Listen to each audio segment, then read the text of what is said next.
Nakakapagod ba maging isang narcissist?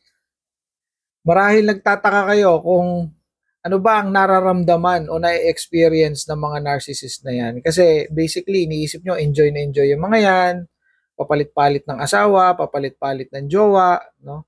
Ng huhut-hut, no? Namemera, nagpapasarap sa buhay.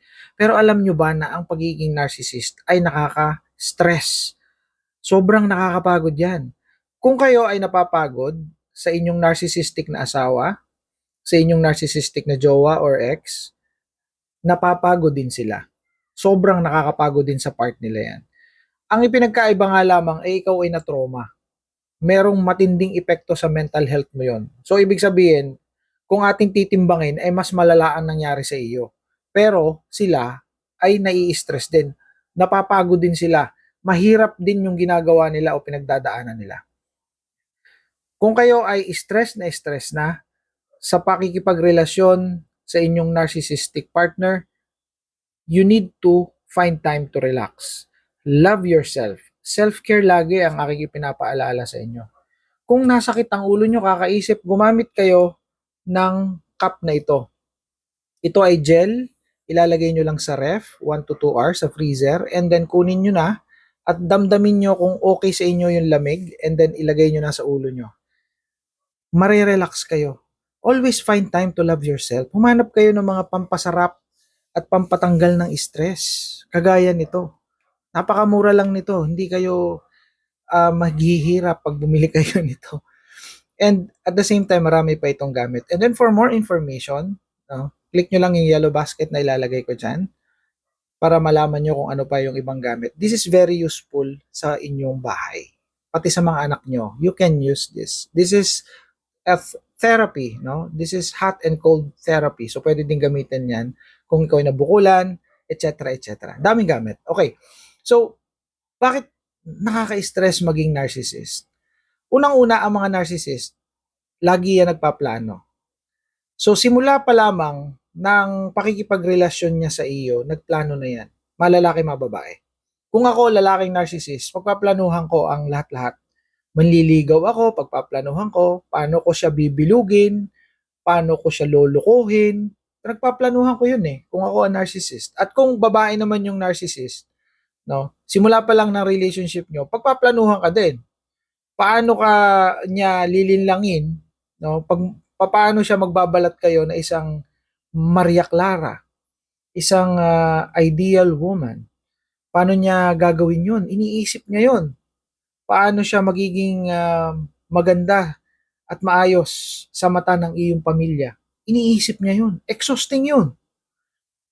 Another one, no? Yung pag-maintain ng kanilang katawan, kasi ang mga narcissist, minemaintain nila ang physical appearance nila.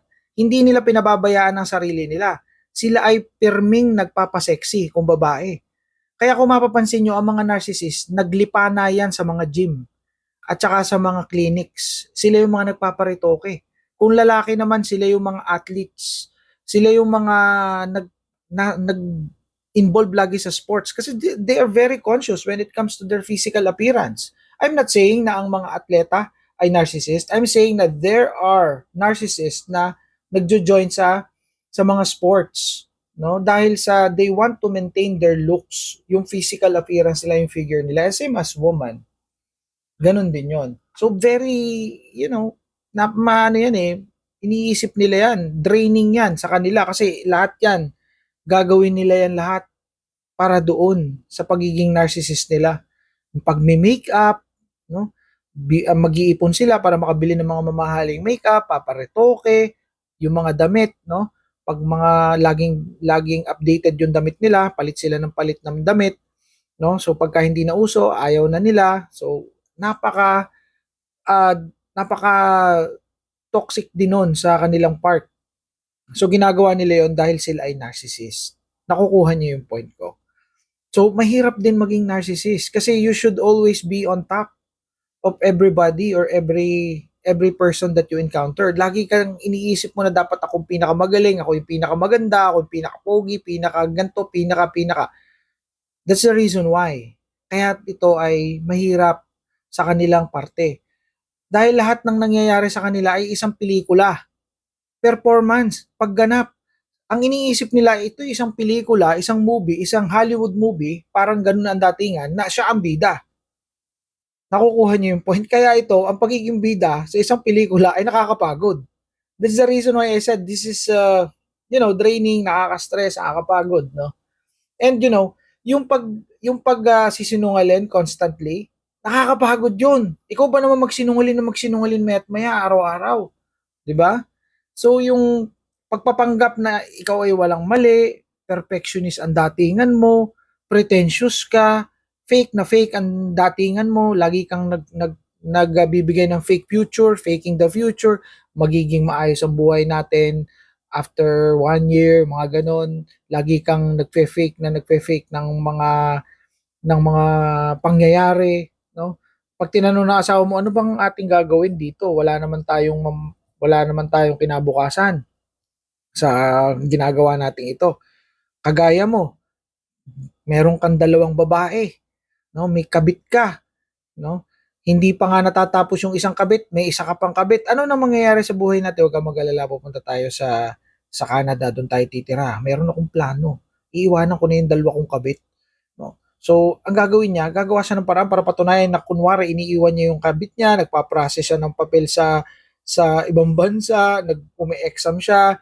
Ang hirap, 'di ba? Pupunta siya sa Makati para ayusin yung mga papeles, which is hindi naman mangyayari kasi niloloko nga lang niya yung asawa niya, 'di ba? Ang hirap nun, 'di ba? That is only an example, no? Para ma-internalize niyo yung sinasabi ko, no? So ano yung takeaway ko dito? Medyo mahaba na yung content, no?